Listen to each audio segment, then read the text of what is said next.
mo. Tulad ko, ang aking papa at mama ay ipinanganak at lumaki sa San Andres Bukid, Maynila. Saksi ako sa mga nangyayari at kasalukuyang sitwasyon nating lahat sa Maynila. Tulad ng iba, ako ay nagsisikap para sa kinabukasan ng aking mga anak at ng aking pamilya. Hindi ko pinangarap na mahirapan, pero tulad ng iba, malaki pa rin ang aking pag-asa na mababago ang lahat para sa kabutihan at ikauunlad ng buhay nating mga Manileño. Nakikita ko at nasaksihan ko ang kahirapan ng ating mga kababayan sa ngayon. Marami pa rin ang hirap sa buhay. Walang trabaho, walang matirahan. Marami ang magugutom. Nagkakasakit. At higit sa lahat, walang pambiling gamot. Mga vendors na umaasa na lang sa utang upang makasurvive sa araw-araw. Sitwasyon na sobra akong nag-aalala bilang isang anak sa aking mga magulang. At ako bilang isang magulang na rin para sa aking mga anak. Nagsumikap pa din ako para ang aking isang munting pangarap ay matupad. Bumaba ako at hindi nagdalawang isip tumulong sa ating mga kababayan. Bumaba ako bilang isang tao na may malasakit at pagmamahal sa ating mga kababayan sa Maynila. Tiningnan ko ang sitwasyon ng mga kabataan, senior citizens, yung pagbibigay ko ng munting tulong para sa kanila, tulad ng pagbibigay ko ng pagkain, gamot, nabigay ako ng mga wheelchairs, at higit sa lahat, sinusuportahan ko na maibaba ang mga programa ng ating gobyerno para sa tao. Sapagkat naniniwala ako na kapag tayo ay nagtulungan, nagkaisa at nagmalasakit, ay siguradong magtatagumpay tayong lahat. Naniniwala ako na may pag-asa pa rin tayo, lalo na para sa Maynila. Kailangan lang natin magkaroon talaga ng tunay na pagtutulungan, magkakaisa, pagkakaroon ng tunay na puso at pagmamalasakit para sa ating kapwa. At higit sa lahat, yung aksyon na ibibigay natin para masolusyonan ang ating mga suliranin. Kailangan nating siguraduhin ang magandang kinabukasan ng ating mga kababayang Manileño. Walang imposible sa ating Panginoong Diyos. Tara, samahan niyo ako. Samahan ninyo ako sa laban na ito. Dahil ito ay hindi ko lamang laban, kung hindi laban nating lahat para sa kahirapan.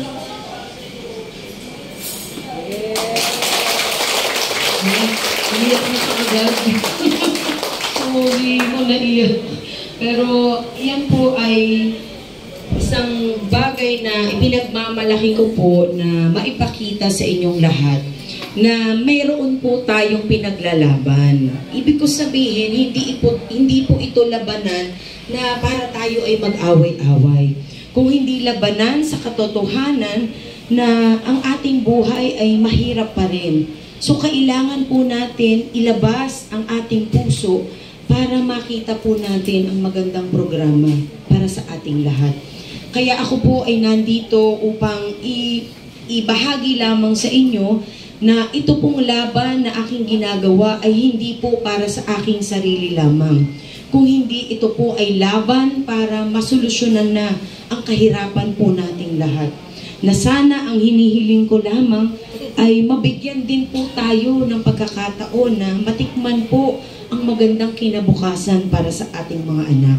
Kaya po sa mga leaders na nandito, ako po ay talagang nagpapasalamat sa inyo dahil alam ko ang damdamin ninyo ay nanggaling din po sa ating mga magulang.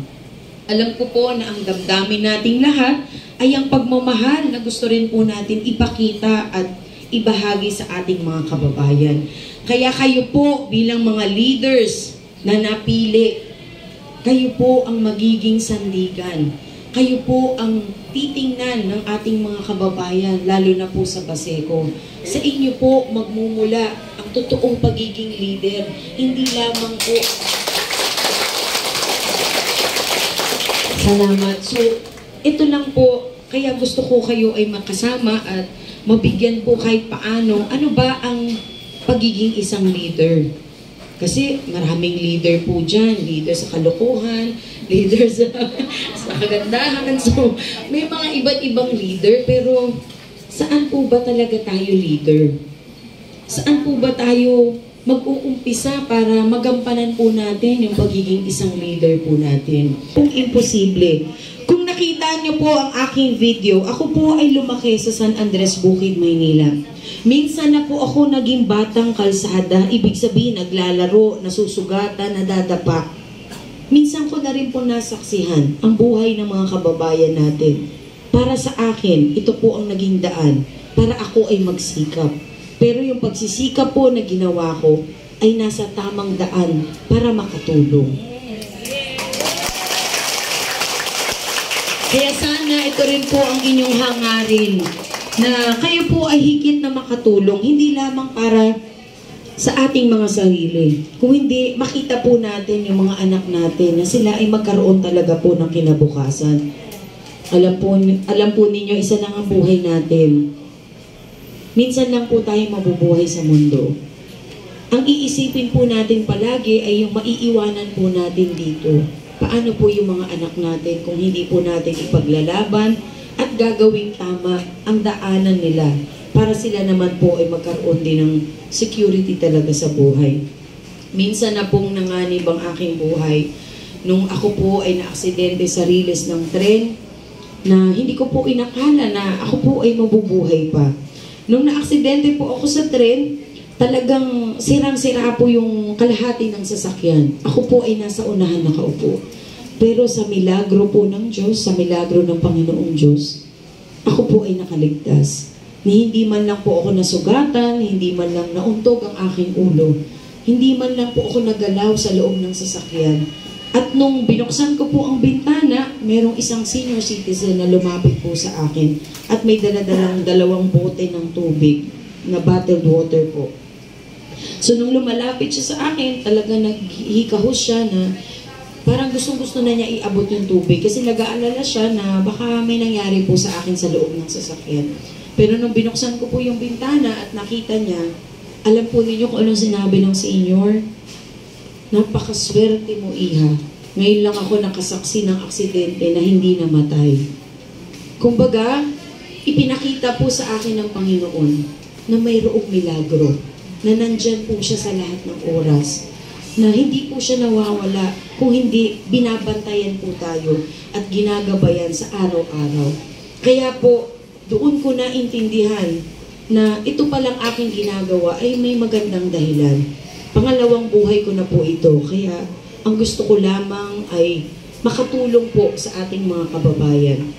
Kasi marami pong nagtatanong sa akin na, bakit mo ba ito ginagawa? Ang mga kalaban mo, mga siraulo, mga halimaw, sorry. Ang kalaban mo dito, baka hindi mo kayanin. Meron po bang imposible sa Panginoon? Meron po bang imposible kay Allah? Wala po. Lahat po ay pwede. Lahat po ay posible. Basta ikaw ay manalangin at talagang iparamdam mo na ikaw ay magpapakatotoo at maglilingkod talaga. Kaya po itong pangalawang buhay ko ang siyang naging dahilan. Kaya ako po talaga ay bumababa. Sana po malaman ninyo na ito po ay isang pagtulong. Pero dahil nga po sa mga tao na gusto rin pong ipanawagan na ako po ay tumakbo talaga. Kaya ako lang po talaga na pag-isipan, nagampanan po yung tungkulin na ibinigay sa akin ng mga tao po na nagtiwala sa akin. Kaya sana po, dahil sa inyong marating po natin yung City Hall. Yung talaga City Hall natin. Eh, wala naman tayo pumuntahan din talaga po eh. Sana maranasan nyo pong makarating sa City Hall.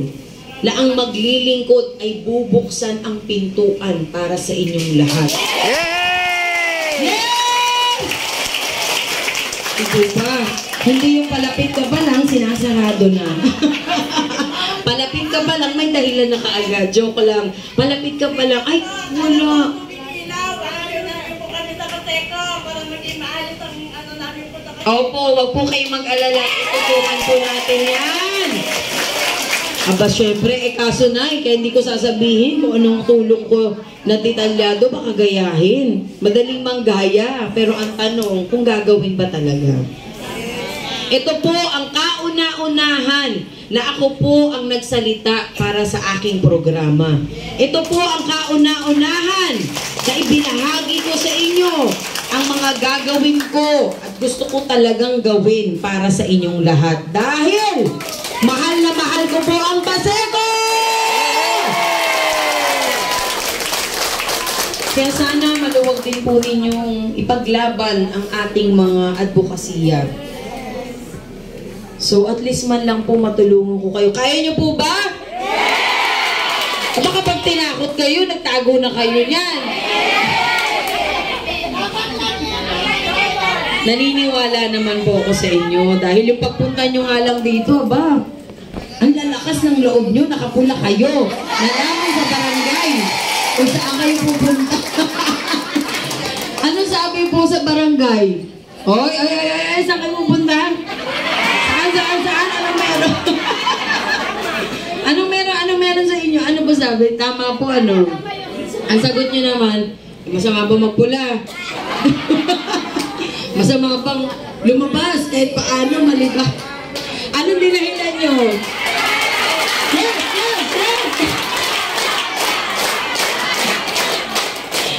Ano po dinahilan nyo nung tinanong po kayo? Birthday. Ha? Birthday. Natawa tuloy ako doon. Paano ngayon makikita kayo sa video, hindi pala birthday. Sabihin nyo na lang araw-araw birthday ni Super Marata Mondo. Kung gusto nila, mag-join sila, magpula rin sila. Ano?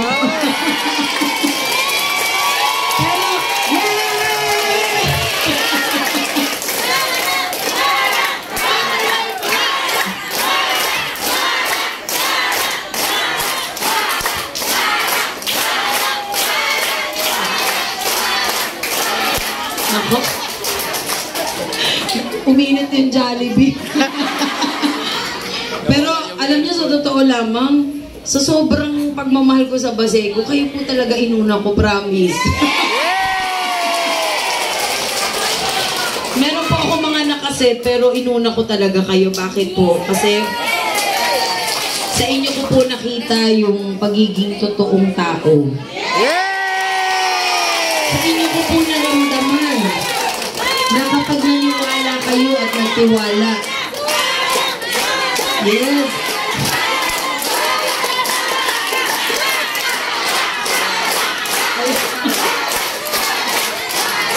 Sa inyo ko po nakita na kapag kayo ay nagbigay ng tiwala at pagmamahal ay talagang ipaglalaban ninyo. Ganyan din po ang gagawin ko sa mga taga-Baseco! Kaya maraming salamat. Kung meron po kayong katanungan o merong gustong ibahagi, itong mga kayong dalawa, gusto niyo magbahagi, at least salita. Pagkakataon niyo na to. Alam po ninyo, biglaan lang po ito. Kaya nga po, dalawang vloggers lang kasama ko kasi hindi ko nakala. Ayan. O, so magsalita kayong dalawa dahil kailangan malaman din yung paghihirap ninyo at yung mga nandiyan sa likuran. Kaya po, sino gusto magsalita? Sino po yung pwede magsalita dyan, ha? Sino gusto magsalita sa inyo? Yung leader. Sino pa po? Sino pa po? Yung leader dito. Sige po. Magandang hapon po sa lahat. Siguro yung iba nakakakilala na sa akin. Ako po yung makulit. Ma'am, ang pagiging isang leader, hindi yan pinupwersa. Ano?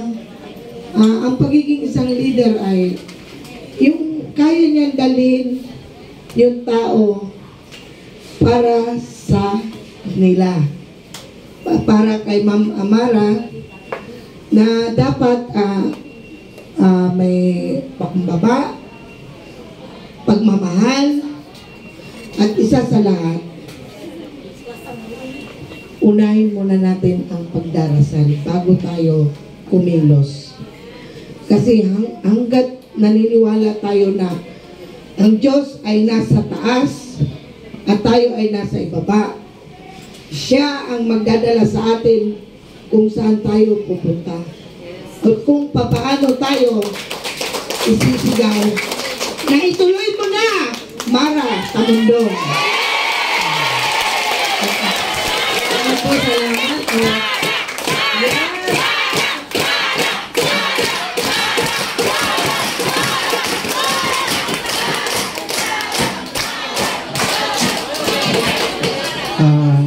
Magandang hapon sa ating lahat. Assalamualaikum warahmatullahi wabarakatuh.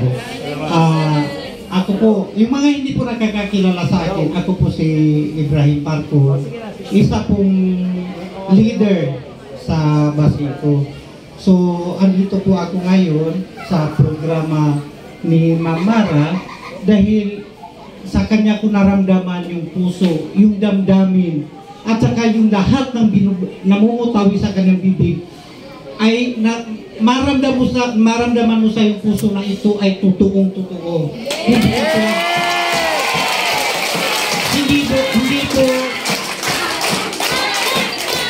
Hindi po katulad ng ibang mga leader na nagsalita, nagsalita, pero pagkatapos ng salita ay tapos na rin yung naramdaman mo. Hindi katulad ditong kanya na dawin na makasama ako, yung mga salita niya, mababaon mo sa pag-uwi, maiisip mo, at saka mapag-nilay-nilayan mo yung mga sinasabi niya. Hindi mawawala sa puso at isip mo dahil siya yung totoong tao na ating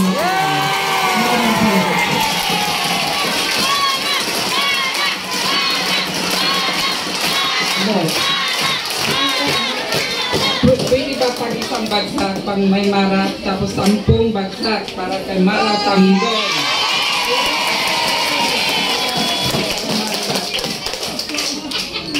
Sige, 1, 2, 3, 10 bagsak para kay Ma'am Mara Tamundong.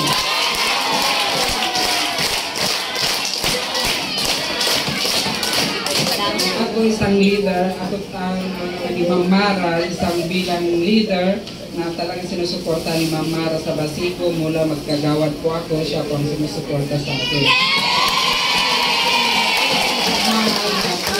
Kaya kailangan talaga i-ano natin si Ma'am Mara bilang mayor ng Basiko. Yung suporta po sa inyo po. Dapat po i-ano natin, ilog-log po natin si Ma'am Mara bilang mayor ng Maynila.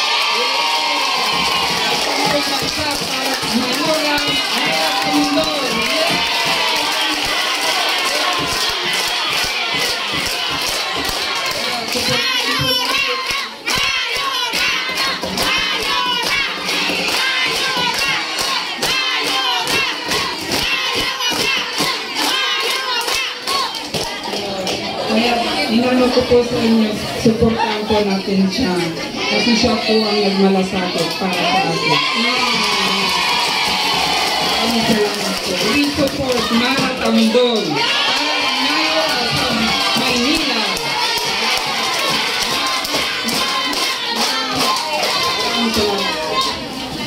Thank you so much. Aba, talaga namang parang nalundag yung puso ko, parang nalaglag. Sa sobrang kaligayahan. Ito po ay isang kaligayahan lamang na gusto ko talaga maramdaman natin. Ano po, sa tagal ng panahon, medyo tumagal ang panahon bago ulit natin naramdaman yung pag-asa. Huwag na po natin sigurong sabihin kung ano po yung mga mali ng iba. Pero ang dapat po ay gawin natin maayos at tama para sa ating lahat. Diba, Tay? So yung mga nandyan po sa loob, maraming salamat. Hello!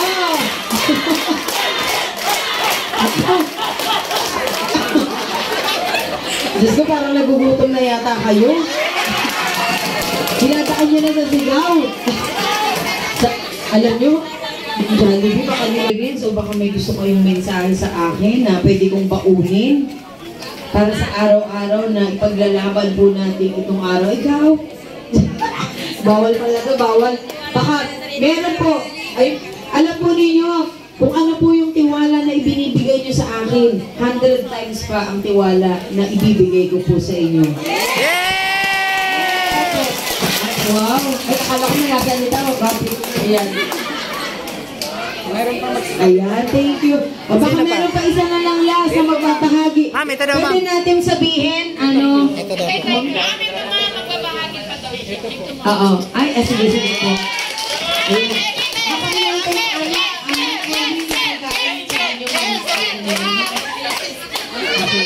ito, sige. Last na, okay. Magandang hapon po. Assalamualaikum warahmatullahi wabarakatuh. Sa amin naman po, sa hanay po ng grupo ng Muslim Umahat sa Baseco po, sa abot ng aming makakaya, gagawin po namin.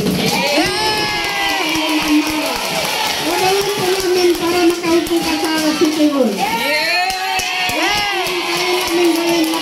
Gagawin po namin basta makakabuti po sa inyong hangarin. Sa ating para sa mga pangarap natin na makapaglo yung mga pangako mo sa amin. Sa Baseco, inshallah. Thank you po na. Yay! Ayan! Ako baka lumaki ako nito. Bakit tumagat ako bigla?